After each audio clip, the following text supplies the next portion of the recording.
Yo, what is up, everybody, and welcome to episode 6 of Result Report. I'm Isaac, and episode 6 starts now, and boy, does it feel weird without someone right next to me.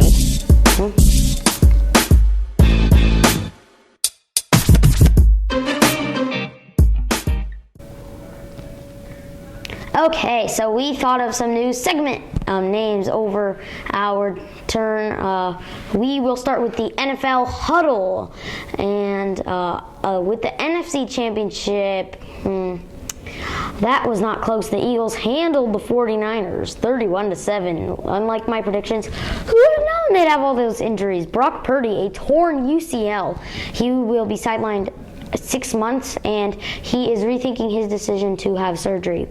And with that game, I give a huge shout out to the Draft Sports Pub in California. I recommend you go there, a sports bar.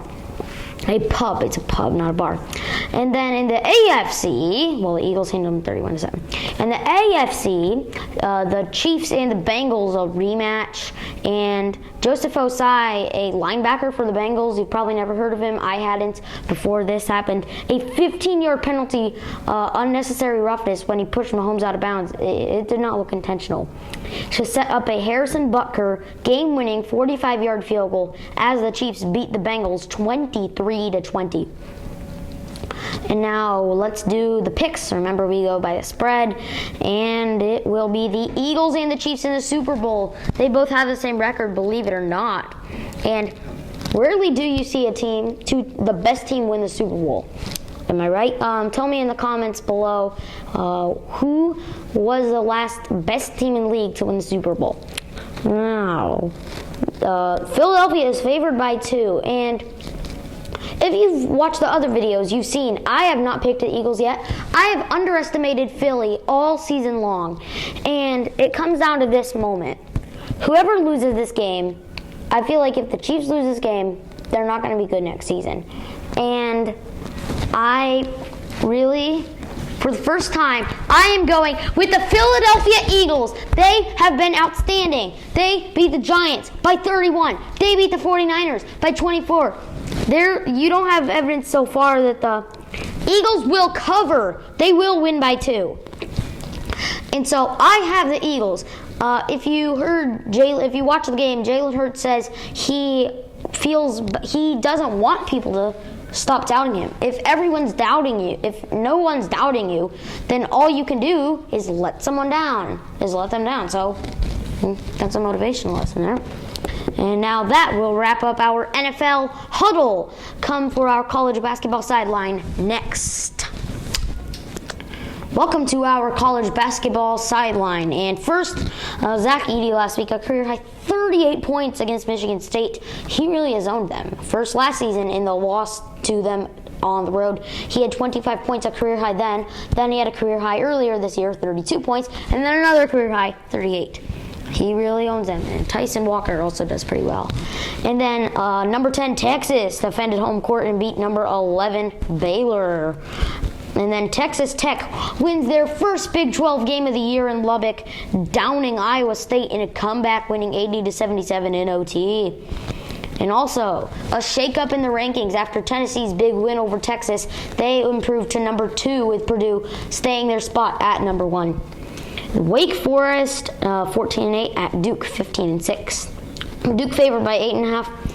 And earlier this season, Wake Forest won against Duke at home, but still, I don't think they can win by 9 against the team they already lost to by quite a bit. Not cover is how I feel about it.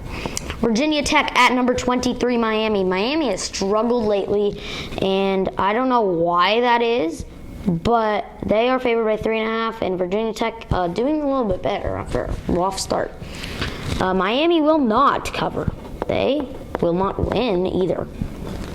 And then number 7, Kansas State at number 8, Kansas. A couple of good Kansas games. The one against Iowa State too. This is on ESPN Plus also. We do have ESPN Plus. We haven't signed in and everything, but that doesn't matter. But they need to ESPN. They need to put the good games on, or else I'm going to come here and make this a channel and replace you.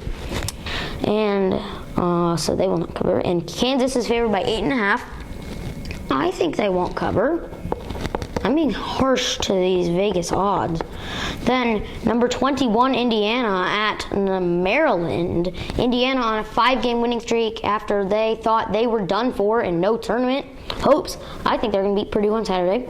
I think they're a top 10 team, and I know some people who would not say so, like my dad, who is recording this as an IU fan, thinks they are not good. I think Maryland favored by 3, a good team. I think I'll be nice. Cover. If IU's 3-point struggles continue. West Virginia at number 15, TCU. TCU favored by 2. At that point, it's just a coin toss. If they don't cover, West Virginia is covering. So someone's covering. TCU is. West Virginia beat TCU earlier. And then number 22, San Diego State at Nevada. San Diego State favored by 2.5. And Nevada did beat New Mexico last week in a double overtime thriller, 97-94. This is really tough, but I have to go with the Aztecs cover.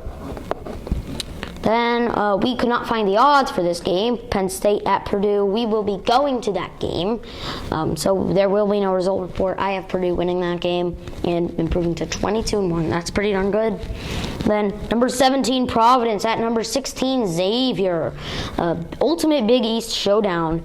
Each of them 17-5 and 9-2 in Big East play. Leader will take the lead in the Big East. Xavier favored by 3. They're at home, but they have not played their best basketball lately. No cover. Okay, so that wraps up our college basketball sideline. See you next. Thanks for tuning in to episode 6 of Result Report. I'm Isaac, and please leave a comment, like, and subscribe to stay up to date with our channel. And I want you to tell me a comment on who should be in the next Result Report. Peace out.